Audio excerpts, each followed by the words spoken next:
자, 안녕하세요. 자, 오늘은 여러분들과 함께 헌법 소원 심판에 대해서 이야기를 해보도록 하겠습니다. 자, 헌법 소원 심판. 우리 헌법 재판으로 우리 헌법에 인정하는 여러 가지 제도 중에서 헌법 소원 심판은 바로 우리 국민의 기본권을 보장하는 그러한 역할을 합니다. 자료 우리 공유를 하면서 함께 PPT 공유를 하면서 한번 공부를 해봅시다. 자, 헌법 소원 심판이란 바로 어느 공권력 작용에 의해서 기본권을 침해받은 우리 국민이 바로 그 구제를 청구하면서 공권력 작용 등에 대해서 위헌성 여부를 헌법재판소에서 다툴 수 있는 제도입니다. 물론 뭐 국민 말고 외국인들도 청구 가능한 경우가 많이 있습니다. 자, 이 제도는 위헌법률 심판에 비해서 좀 더 주관적인 개인의 주관적인 권리 구제를 하는 측면이 좀 더 강하고요. 그렇지만 여전히 헌법 재판이기 때문에 객관적인 헌법 질서를 보장하는 그 역할도 당연히 있습니다. 그래서 우리 헌법 111조 1항에 근거해서 바로 헌법 소원 심판이 인정이 되고 있습니다. 그래서 청구기원은 헌마 사건, 헌바 사건으로 인정이 되고요. 자, 공권력 행사 또는 불행사에서 헌법상의 보장된 기본권을 침해받은 자가 바로 헌법소원 심판을 청구를 할 수 있는데 이러한 헌법소원 제도는 기본권을 보장하기 위해서 굉장히 중요한 기능을 하지만 우리 헌법소원 심판이 우리 모든 공권력 침해에 대해서 다 청구 가능성을 열어두지는 않고 있습니다. 그렇기 때문에 그 제도적인 어떤 한계점에 대해서도 여러분들과 함께 계속 이야기를 할 거예요. 자, 헌법 소원 심판의 유형을 한번 보시면은 자, 기본적으로 헌마 사건, 그죠? 헌법재판소법 68조 1항에 근거해서 공권력 행사 또는 불행사로 인해서 헌법상 보장되는 기본권이 침해되는 경우 이것을 다툴 수 있는 제도가 바로 헌마에 의한 헌법 소원 심판, 권리구제 헌법 소원 제도가 있고요. 그 다음에 자, 우리는 68조 2항, 헌재법 68조 2항에서 위헌 소원을 인정하는 헌법 소원 제도도 두고 있습니다. 보시면은 여러분들 이미 벌써 헌법재판소 위헌법률 심판 제도에서 봤듯이 당사자가 재판에서 위헌법률 신청을 해줄 것을 법관에게 요구를 했는데 법원이 그것을 받아들이지 않고 이건 뭐 예전에 합헌 판결도 있고 이거는 그러면서 안 받아들였다. 그래서 기각 결정을 했다라고 할 때 그것을 당사자가 헌법재판소에 직접 헌법하는 것을 헌법 소원 심판 청구 형태로 청구를 할 수가 있고요. 68조 2항에 그 규정을 두고 있습니다. 만약에 법원이 이렇게 당사자가 이 법률이라든가 공권력이 문제가 있다. 특히 위헌법률 심판에서 다투어진 조문이니까 이것은 법률이겠죠. 그죠? 해당 법률이 헌법에 반한다고 생각하는 청구를 당사자가 했는데 법원이 이것을 만약에 막는다. 라고 하면은 그 구제 방법이 없을 수가 있기 때문에 바로 68조 2항에 의해서 이것을 청구할 수 있는 근거를 우리 헌법재판소가 만들어지면 1987년 헌법에 의해서 만들어질 때부터 이렇게 그 가능성을 열어두었고요. 이 제도도 헌바 사건으로 상당히 많이 신청이 돼서 또 헌바 사건 중에서도 위헌 결정이 나는 사례도 상당히 많이 있습니다. 자, 그래서 이러한 헌법 소원 심판의 청구 요건을 한번 검토를 해보겠어요. 이 청구 요건이 맞아야지 바로 헌법재판소에서 개별적인 구체적인 사건을 다툴 수가 있겠죠. 보시면은 자, 헌재법 68조 1항에서 헌법 소원 심판 사건은 공권력 행사 또는 불행사로 인해서 불행사로 인해서 기본권이 침해되는 경우에 다툴 수가 있기 때문에 먼저 보시면 공권력의 행사가 있어야 되겠네요. 그래서 고도의 정치적 결단에 의한 국가작용이라고 흔히 얘기하는 통치행위는 바로 헌법재판소의 헌법소원 심판이 대상이 되는가 아닌가에 대해서 다른 파트에서 이미 벌써 자세히 말씀을 드렸지만 기본적으로 저는 여러분한테 이렇게 정리를 드렸어요. 통치행위도 헌법재판소에서 그저 헌법소원 심판의 대상이 된다. 다만 개별 사건에서 그죠? 자제를 한다거나 여러 가지 다른 좀 구체적인 판단을 한 적이 있지만 원칙적으로 된다는 말씀 드렸고요.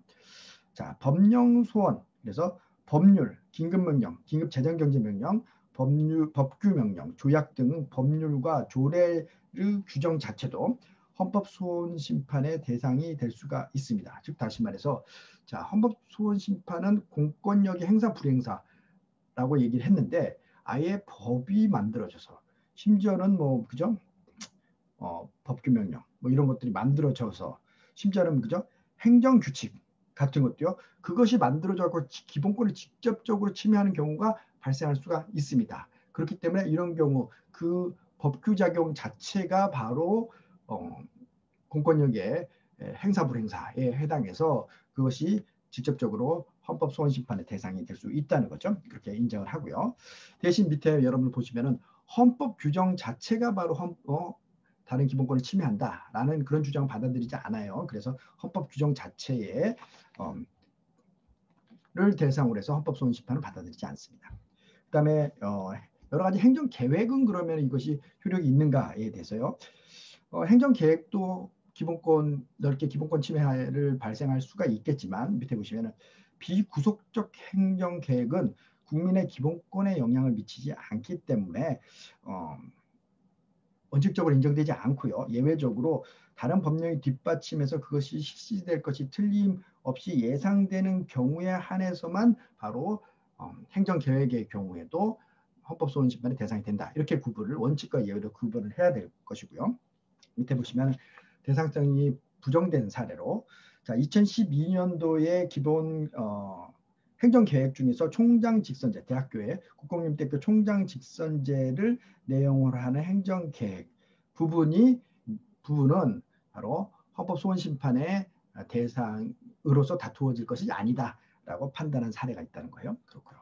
그 다음에 권력적 사실행위도 바로 헌법소원심판의 대상이 됩니다. 그래서 쭉 보시면은 여러 가지 종합적인 고려를 해야 되고 뭐 헌법재판소 여러분들 객관식 지문 같은 데서 뭐가 된다 안 된다 이렇게 하지만 근본적으로 그것이 국가에 의한 공권력 행사고 그것이 행사 또는 불행사고 그것이 기본권을 침해하는 것이냐 이런 내용을 따져 봐야 되는 것이고요. 그래서 단순히 사실행위, 국가기관이 한 행위도 단순한 사실의 행위거나 아니면 비권력적 사실행위 같은 거는 대상성이 부정돼서 예컨대 대통령 선거에서 투표기 분류기를 사용하는 행위, 분류기를 사용해서 이제 좀 검표를 하는데 표를 이제 개수를 세는데 지금 도움을 받고 있죠.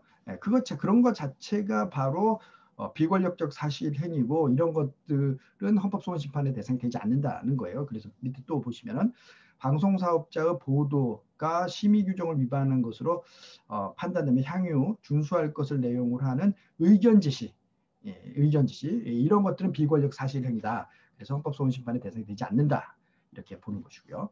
그 다음에 행정청의 거부 행위도 헌법소원심판의 대상이 될 수가 있습니다. 보시면은 어떤 신청에 따라서 신청을 해줄 것을 해야지 될 이제 권리가 있는 사람이 청구를 했는데 그 신청을 거부해요. 그러면 거부한 그 행위도 당연히 공권력 행사죠. 그렇기 때문에 헌법소원심판을 할 수가 있고요.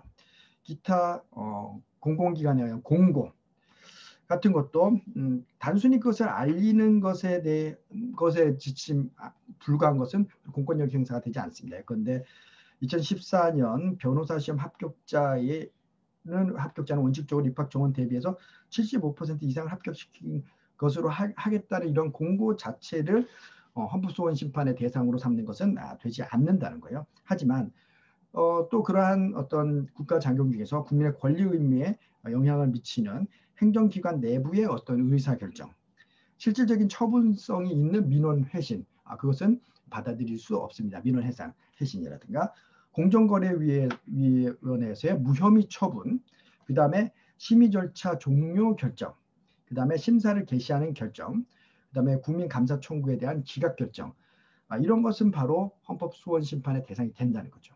그리고 오랫동안 상당히 중요한 쟁점으로 인정되었던 검사의 불기소 처분, 이 원래 헌법소원심판의 대상이 예전에는 되었었는데 그래서 제가 헌법재판소에 근무할 때 항상 헌법재판소 연구관 중에서 검찰에서 오시는 검사분들, 그죠? 부장검사분들이 항상 계셨어요. 그런데 이 헌법 소원심판 중에서 검사 불기소 사건이 상당히 많았고 제가 실제 실무를 할 때 한번 제가 숫자를 계산해서 평균을 내보니까 6, 70% 됐습니다.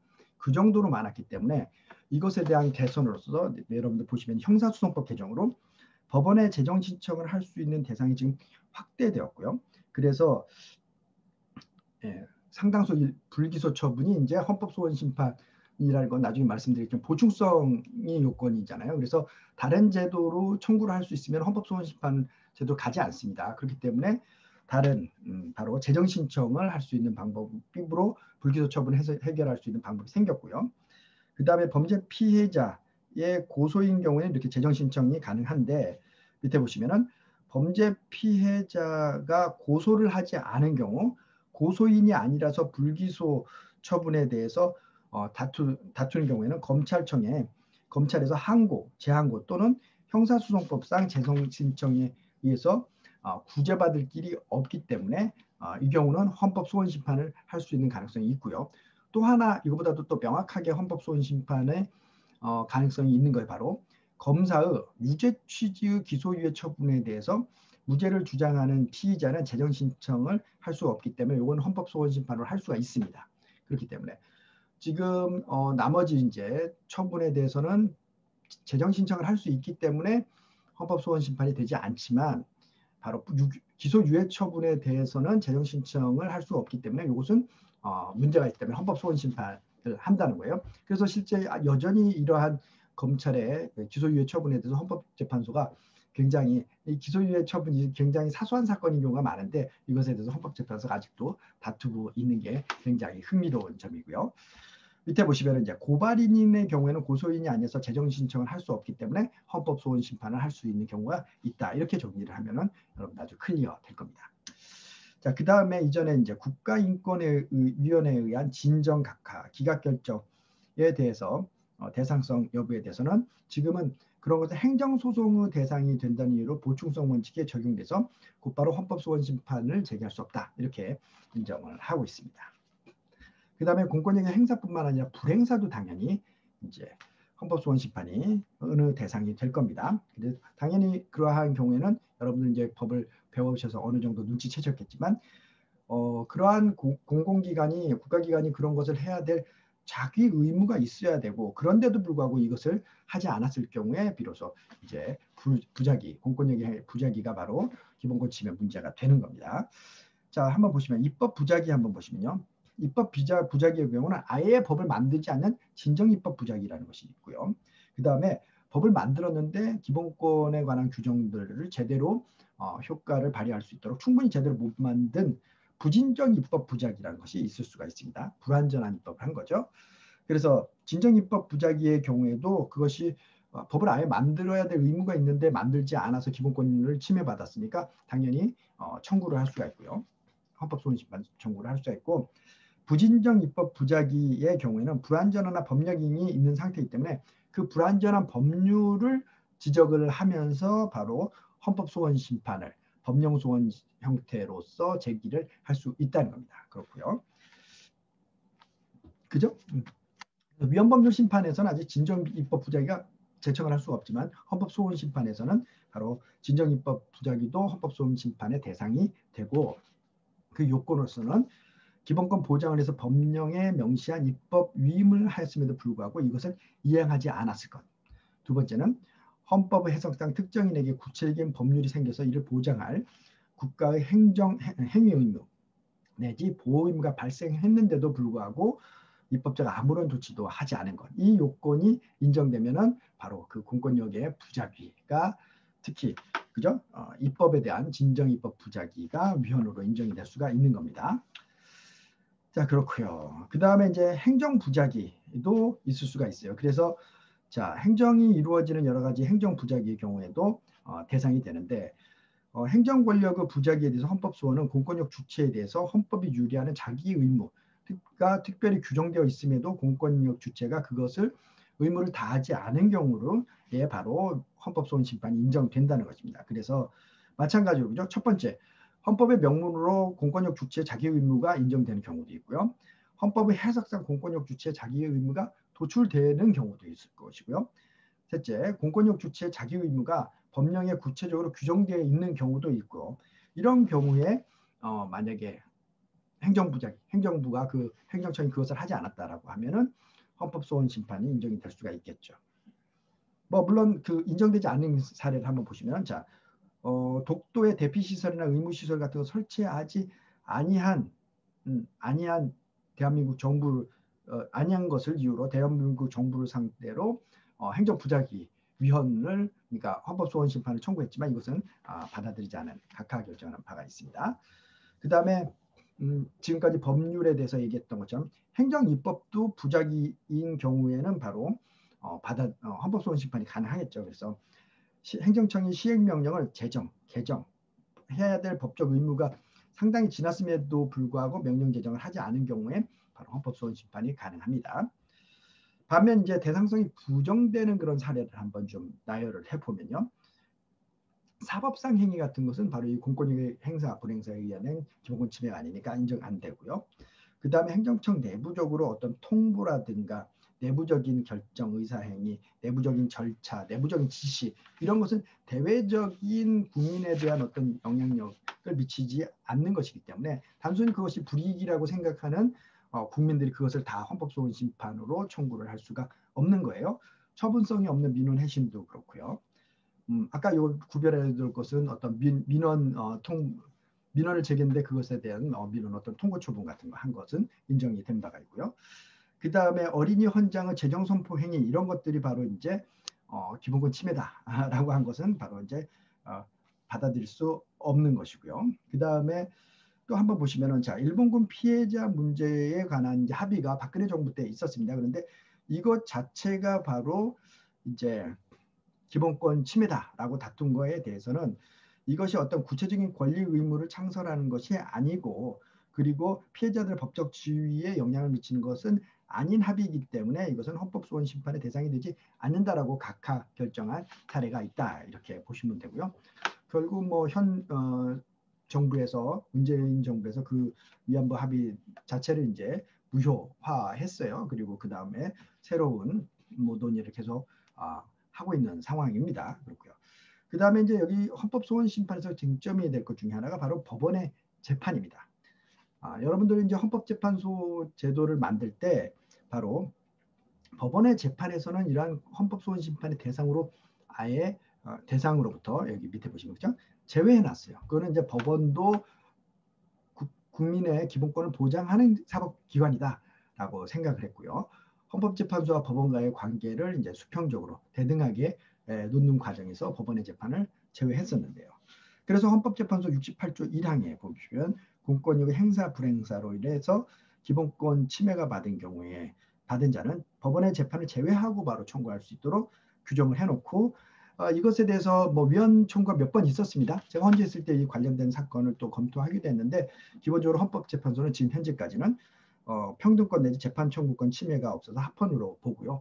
또 정작 헌법재판소가 스스로 이 조항을 위헌이라고 해서 법원의 재판을 직접적으로 다툴 수 있다라고 하기에는 상당히 좀 까다로운 면제가 있습니다. 이것은 사실 이제 국민의 의사, 그 다음에 국회에 통해서 관련된 법률을 고쳐서 법원의 재판을 인정하는 방식으로 앞으로 개혁이 되면 좀 더 나을 것이라고 보입니다. 관련해서 제가 논문 발표한 것도 있어요. 좀 이따 말씀드리겠고요.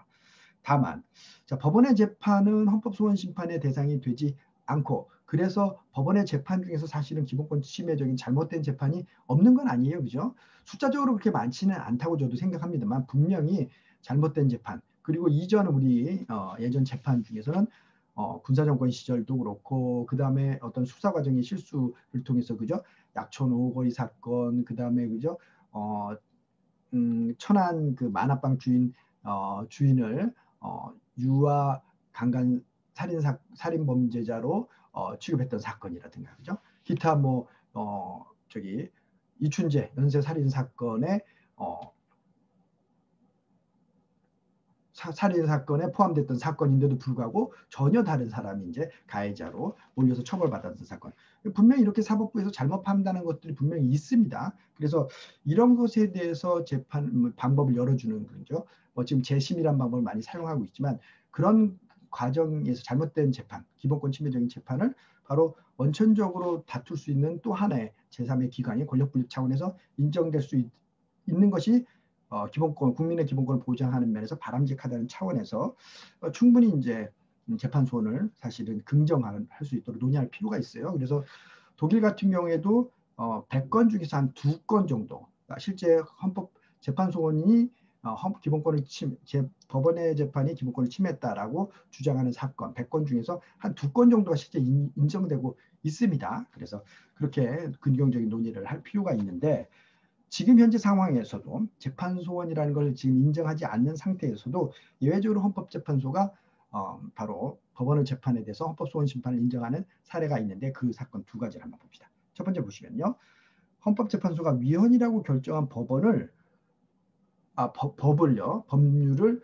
법원이 그것을 헌법재판소 취지, 그죠? 기속력에 따르지 않고 적용한 경우에 바로 이 사건은 당연히 이제 억울한 청구인은 또 헌법재판소 다시 가져오겠죠. 법원에서 헌법재판소 취지에 따르지 않아갖고 제가 또 졌습니다라고 했을 때 그것을 헌법재판소는 바로 직접 헌법소원 심판을 인정을 한다는 거예요. 재판 소원임에도 불구하고. 그 다음에 기본권을 침해한 재판에 한해서 헌법소원의 심판이 되는 이 2가지를 바로 받아들였고요. 그래서 헌법재판소가 한 기속력을 법원이 받아들이지 않는 경우에는 바로 재판에 관한 헌법소원임에도 불구하고 헌법재판소는 재판소원을 받아들입니다. 예외적으로. 그 중에 대표적인 예가 바로 헌법재판소가 어떤 법률에 대해서 바로 한정위헌 결정을 한 사례고요. 이전에 앞에서 좀 말씀을 드렸습니다. 이렇게 해석하는 한 위헌이다라고 결정을 헌법재판소가 했는데 대법원은 그러한 법률의 해석 영역은 법원의 것이다. 대법원이 최종적인 권한을 가지고 있다고 생각해서 헌법재판소의 한정위헌 결정의 취지를 그대로 받아들이지 않고 판결한 경우가 있고 그러니까 당연히 그 청구인들은 그죠? 원고들은 다시 헌법재판소 이 사건을 가져오니까 헌법재판소는 바로 직접 대법원의 판결을 취소한 사례가 있다는 겁니다. 그렇고요. 또 헌법재판소는 변형 결정에 대해서도 이렇게 해서 기속력이 있다라고 일관되게 유지를 해오고 있습니다. 그렇고요. 그 다음에 재판 소원이 인정되지 않으니까 원행정 처분이라는 것이 바로 헌법재판소에 다툴 수 없다는 그런 문제점이 있습니다. 보시면요. 법원의 재판이 대상이 되지 않게 되더라도 행정처분, 원래 했던 행정처분의 경우에는 법원의 행정재판을 모두 거친 후에 행정재판의 대상이었던 그 행정처분이죠. 그걸 원행정처분이라고 여기서 얘기하는데 그걸 대상으로 헌법소원을 제기할 수 있느냐가 문제되고 원칙적으로는 그죠? 현재는 원행정처분에 대해서는 헌법소원 청구가 법원의 확정력 기판력에 어긋나기 때문에 지금 인정을 하지 않고 있습니다. 다만 예외적으로 앞에서 얘기했듯이 법원의 재판이 헌법재판소가 위헌으로 결정한 법령을 적용해서 기본권을 침해하는 그런 예외적인 상황에서만 원행정 처분을 인정할 수 있다는 거예요. 자, 한번 관련된 그 자료를 한번 제가 공유를 해보면요. 네. 자, 네. 자, 한번 보겠습니다. 자, 한번 자료를 한번 보시면요. 자, 지금 헌법소원이 그 우리 국가자격에서 인정되는 되는 분야와 그렇지 않는 분야를 제가 지금 정리를 한 겁니다. 오히려 국가의 입법이 기본권을 직접적으로 침해한 경우가 상당히 인정이 돼서 헌법소원이 인정이 잘 돼요. 그런데 지금 얘기했던 것처럼 사법, 그러니까 법원의 재판이 바로 헌법소원 심판 인정이 안 됩니다. 지금 재판소원을 금지하고 있죠. 게다가 보충성 원칙이 요구되니까 우리 헌법재판소의 헌법소원 심판은 법원에서 다툴 수 있으면 바로 헌법소원 심판의 대상이 아예 되지 않습니다. 그렇고요. 행정처분의 경우에도 기본적으로 그것이 국민의 기본권을 침해한 경우에는 헌법소원 심판의 대상이 될 수 있겠지만 그 행정처분도요. 원칙적으로 여러분들 헌법재판소로 갈 게 아니라 문제가 있으면 행정소송, 그죠? 행정심판, 행정소송으로 이것을 다투게 되잖아요. 행정소송으로 다투는 법원의 재판이고요.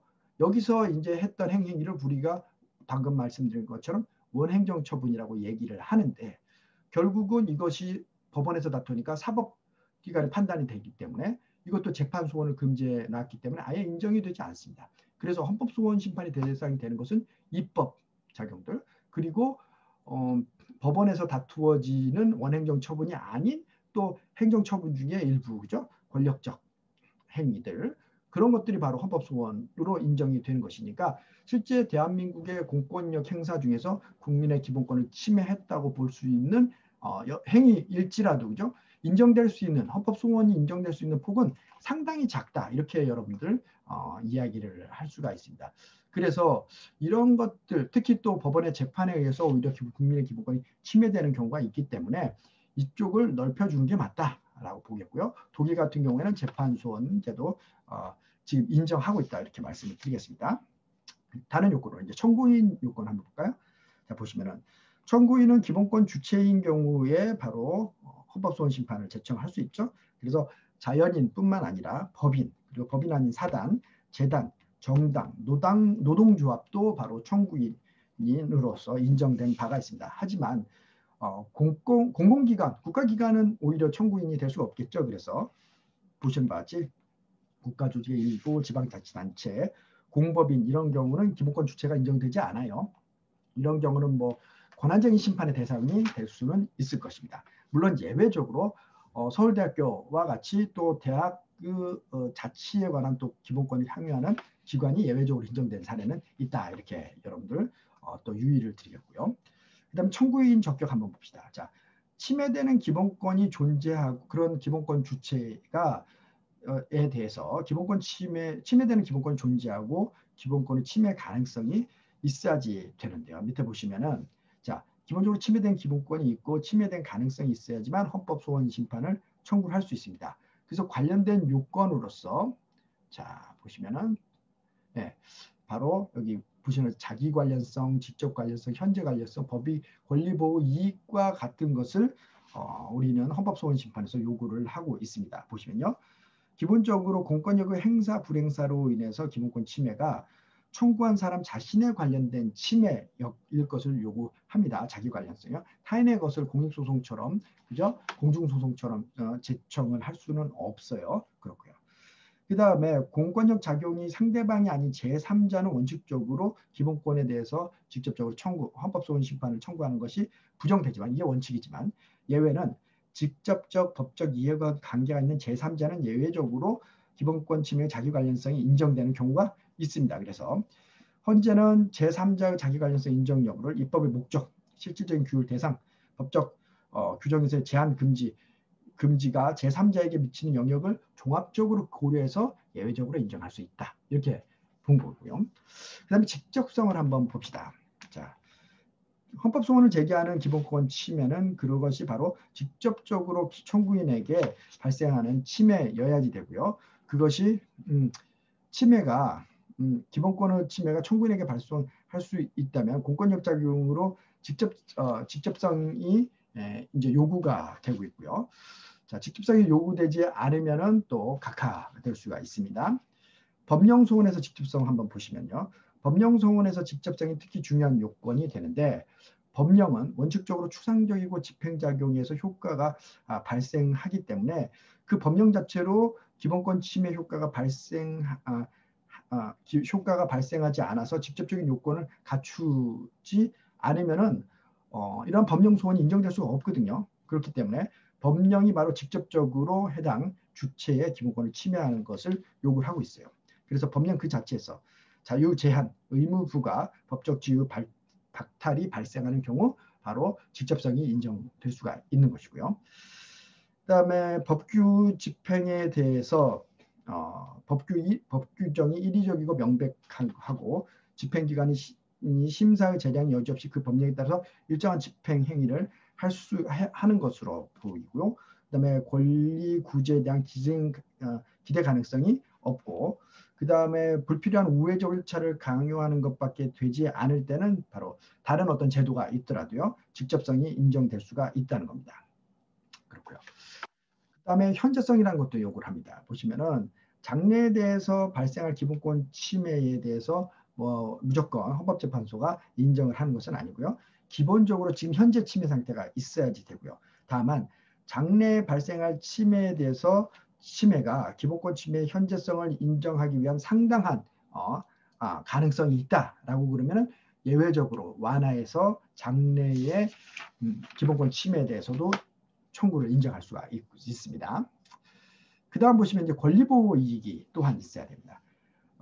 재판 절차에서 일반적으로 권리보호 이익이 있다는 것은 당해 재판이 현실적으로 실질적으로 구제 효과가 있어야지 된다는 것을 얘기하고요. 그래서 헌법소원심판에 의해서 이미 종료된 결과에 대해서 뭐 민사손해배상 같은 것을 하는 것이 아니라 헌법소원심판을 통해서 이미 종료 내지 결과된 침해에 대해서 취소 결정을 하는 것은 헌재가 취소할 대상도 없어져서 청구인의 권리구제 의미가 없고, 따라서 이러한 경우는 권리보호 이익이 없어서 각하 결정을 할 수가 있을 거예요. 그래서 기본적으로 헌법재판소가 판단할 때 제청 당시 그리고 나서 헌법재판소가 결정한 시점에 권리보호 이익이라는 게 인정해야지만 헌법소원심판을 인정할 수가 있고요. 이게 원칙입니다. 다만 예외는요. 자, 침해 행위가 계속 반복되고요. 이미 벌써 그리고 헌법적으로 해명할 중요한 의미가 있는 경우에는 바로 헌법재판소에서 이러한 심판의 이익을 예외적으로 인정할 수 있습니다. 이미 벌써 뭐 유치장애 체포해서 과도한 신체 검사를 했다든가 이런 상황이 이미 유치장 풀려나온 사람 입장에서는 이미 그런 상황이 지났기 때문에 청구를 해도 권리보호 이익이 없을 수도 있습니다. 하지만 헌법재판소에 봤을 때 계속 그러한 유치장에서 여성, 그죠? 그 피의자를 유치장에서 뭐 이렇게 과도한 신체 검사를 하는 그런 관행 같은 것이 계속 반복적으로 일어날 수가 있고, 헌법적으로 그런 것이 타당하냐 아니냐를 판단할 필요가 있다고 생각하면 예외적으로 헌법소원심판을 인정할 수 있고, 실제 인정해서 관련된 행위에 대해서 위헌 결정을 한 바가 있다는 겁니다. 그렇고요.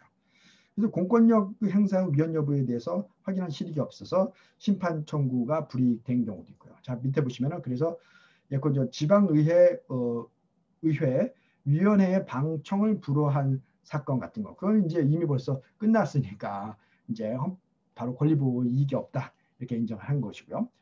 국정화 고시, 자 교과서 국정화 교시, 국정화를 한다는 고시이죠. 행정규칙으로서 고시가 있는데 그것도 바로 관련된 고시가 개정되었고 완전히 폐지된 것도 있기 때문에 권리보호 이익이 없다 각하 결정을 한 예가 있다는 겁니다. 그렇고요.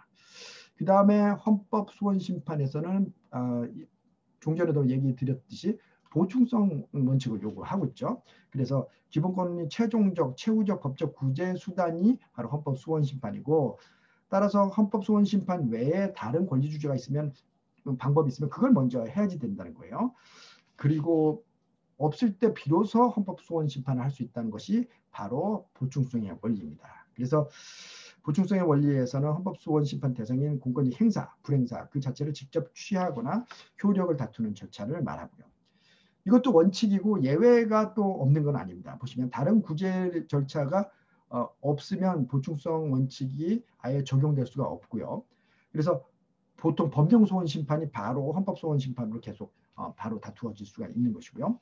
또 예외적으로 다른 권리주 구제가 있는데 그런 절차를 거치지 않아도 되는 예외가 인정되는 사회가 있는데요. 첫 번째, 청구인이 그러한 그 불이익으로 돌이킬 수 없는 정당한 착오로 전심 절차를 밟지 않고 청구하는 것을 보면서 헌법소원심판을 받아들인다든가요. 아니면 그러한 점심 절차가 있어도 이것이 객관적으로 받아들일 수 있는지 없는지 도저히 알 수가 없는 기대 가능성이 없는 경우도 또 헌법소원심판 받아들일 수가 있습니다. 다른 구제 절차가 있더라도 구제의 기대 가능성이 없고 다만 기본권 침해를 당한 청구인에게 불필요하게 우회 절차만 거쳐서 아무런 효과도 없는데 또 그걸 거치고 와야 된다는 그런 상황이면은 이제 굳이 그런 걸 요구하지 않고 헌법소원심판을 받아들인다는 거예요. 괜히 그렇게 우회 절차 하다 보면은 나중에 헌법소원심판을 청구할 수 있는 청구 기간만 도구할 가능성이 있어요. 그렇습니다. 그래서 이 청구 기간을 한번 보시면은 자, 헌법소원심판을 제기할 수 있는 그런 사유가 있은 날로부터 90일 이내, 그 다음에 사유가 있은 날로부터 1년 이내에 청구를 할 수가 있는데 그리고 다른 구제 절차를 거친 헌법소원심판은 최종 통지를 받은 날로부터 30일 이내에 바로 할 수가 있고요. 그래서 그죠? 90일, 1년, 그 다음에 30일 이내에 할 수 있는데 이 90일과 1년이라는 것은 모든 기간을 다 지켜야 하는 것이고 어느 하나라도 넘어가면은 바로 청구 요건을 갖추지 못한 걸로 부적법 각하가 된다는 겁니다. 네, 그래서 이 청구 기간도 유예해야 되고요. 진정입법 부작위에 대한 헌법소원심판은 여러분들 뭐 객관식 용어로 좀 많이 보셨겠지만 입법 부작위 상태가 계속되는 거기 때문에 바로 청구 기간에 제한이 없다. 이렇게 논리적으로 이해하시고 관련된 지문에 대해서 또 OX 지문으로 여러분들 머릿속에 입력해 놓으시면 되겠네요. 자, 자, 그다음 법령 소원을 한번 보시면은 저죠? 법령 소원의 경우는 법령의 시행과 동시에 침해가 발생한 경우에는 법령이 시행된 사실을 안 날로부터 90일 이내, 그리고 시행된 날로부터 1년 이내에 바로 법령에 해당한 사유가 발생해서 기본권 침해를 받은 사유가 있을 때 그 사유가 발생한 날로부터 바로 90일 이내에, 그리고 사유가 발생한 날로부터 1년 이내에 바로 청구를 할 수 있습니다. 그래서 청구 기간이 이렇게 정해져 있고요. 그 다음에 유예기간이 있는 경우에도 현재 유예기간 종료 후에 다음 날로부터 청구기간이 지산되는 것이 아니다. 이거 봐야 되고요. 그 다음에 요건 중에 하나가 이제 변호사 강제주의를 취하고 있죠. 그래서 이미 말씀드린 것 같이 헌법소원심판에서는 변호사 강제주의를 취하고 있고, 변호사에 의한 대리가 청구 요건입니다. 만약에 변호사에 의한 대리를 하지 않으면 각하가 되는 대신 국선 대리인을 선임을 할 수가 있어요. 신청하면 국선 대리인을 선임해 줄 수가 있고요. 네, 그 다음에 청구 기간은 바로 국선 대리인을 선임 신청한 날로부터 이제 청구 기간을 지켰다. 그리고 그 다음부터 청구 기간을 있은 날로부터 기준을 정하고요. 그 다음에 헌재는 심판 청구가 명백히 부적법하거나 이유 없는 경우에는 권리남용 결과 인정되는 경우에 국선 대리인 선임을 또 인정하지 않을 경우도 있습니다. 그렇고요. 청구서에 기재하는 내용은 이제 심판 청구서 이제 양식이 있어요. 여러분들 헌법재판소 페이지에서 홈페이지에서 찾을 수가 있는데, 관련된 요건에는 청구인 그저 대리인의 표시, 침해된 권리, 침해된 원인이 된 권익 행사 불행사, 그다음에 청구 이유, 그밖에 필요한 사항을 적어야 되고, 헌법 소원 심판 청구 중에서도 양식 중에 법령에 의한 침해라든가 아니면 또 행정 처분에 의한 침해라든가 요건이 조금씩 다른데, 그 조금 다른 양식도 다 개별적으로 헌법재판소에서 양식을 제공을 하고 있습니다. 그 참고해서 실제 청구를 할 수 있고요. 여러분들 4학년 공법 연습 시간에 제가 수업 시간에 관련된 소송 자료를 직접 작성하는 그러한 또 교육을 하기도 합니다. 그렇고요. 그 다음에 이제 이미 헌법 소원 심판의 요건에 대해서는 다 봤고요. 이제 헌바사건 위헌 소원 심판의 청구 요건에 대해서 또 검토를 해봐야 되겠는데요. 보시면은 위헌 소원의 경우에는 권리구제형 헌법 소원인 이 헌마사건하고 조금 다르게 기본권 침해, 자기 관련성, 직접성, 현재성이라는 또 보충성이라는 요건이 요구가 되지는 않습니다. 이것은 바로 전형적인 헌법소원 사건에서 요구되는 것이고, 헌재법 68조 2항에서 인정되는 이 위헌 소원의 경우에는 원래 성격상 위헌법률 심판인데 법원에서 받아들여지지 않은 거잖아요. 그렇죠? 그렇기 때문에 이 사건은 헌법소원 심판 형태로 본인이 헌법재판소에 제청을 하더라도 본질적으로는 위헌법률 심판하고 비슷하고, 그래서 대상은 기본적으로 법률을 인 것을 원칙으로 하겠죠. 그리고요. 그다음에 신청을 한 자는 당연히 위헌법률 심판 제청에 신청을 했던 당사자입니다. 그리고 해당 사건에 대해서는 재판의 전제성이 요구가 되고요. 재판성 요구, 전제성 요구는 매우 중요한 청구 요건입니다. 그리고 그다음에 재정 신청에서 일단은 기각을 받은 적이 있어야 되고요. 재정 신청이 기각을 하지 않고 인용을 한 경우는 여러분 아시다시피 위헌법률 심판으로 헌법재판소에서 다투어지겠죠. 헌가사건으로 바로 다투어집니다. 그 다음에 권리보호 이익도 있어야 돼서 이렇게 헌법재판소법 68조 2항의 위헌소원의 경우에도 심판의 청구 이익이 있는 것을 요건으로 보는 하나의 결정례가 있고요. 위헌법률 결정된 법규의 적용은 확정 판결에 대해서 위헌소원 사건의 재심이 가능하기 때문에 심판의 이익이 없다라고 본 결정례도 있습니다. 그 다음에 보시면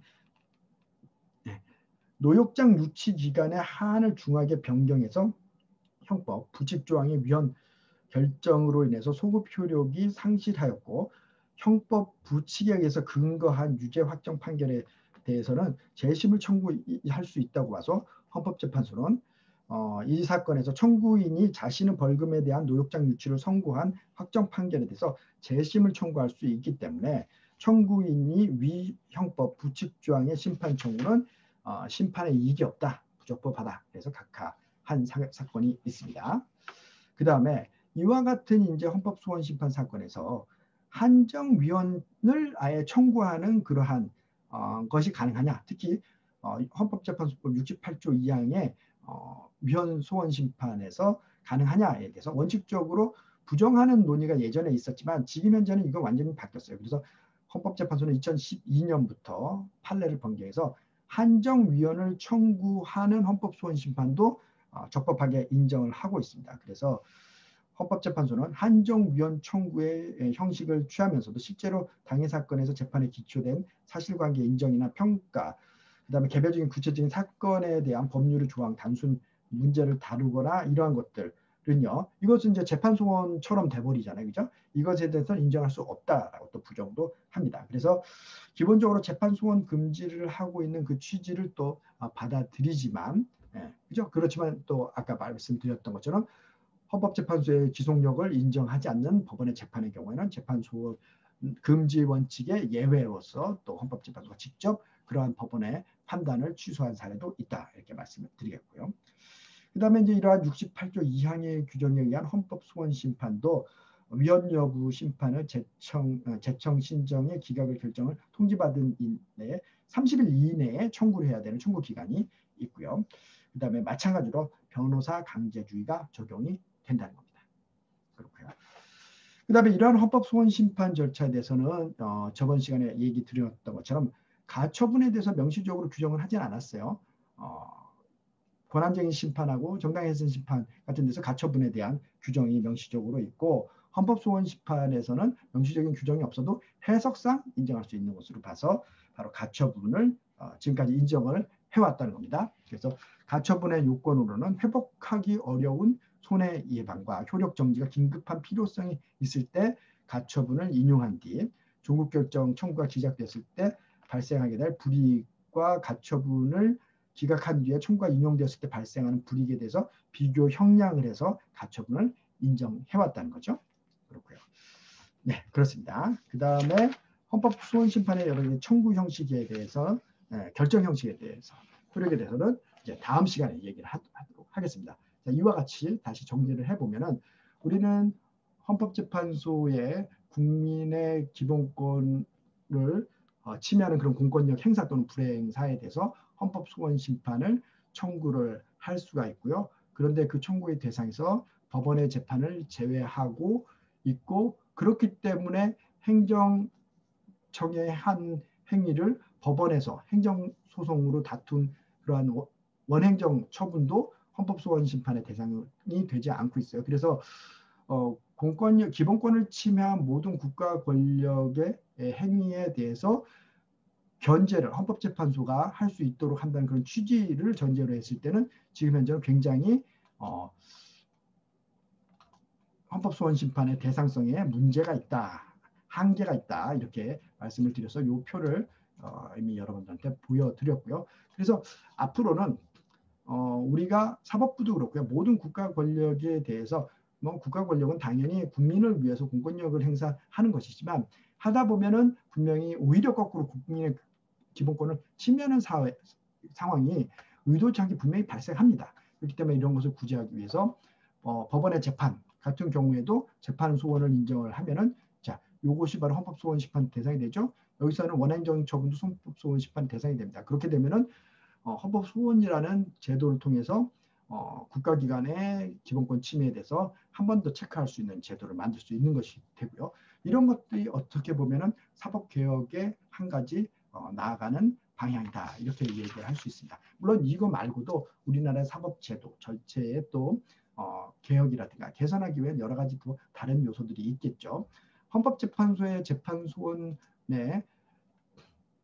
헌법소원 대상성을 확대하는 방법으로 이러한 사법개혁에 조금 더 나아가는 그러한 정책 변화, 헌법적인 변화도 우리가 추구를 할 수 있다, 이렇게 말씀을 드리겠고요.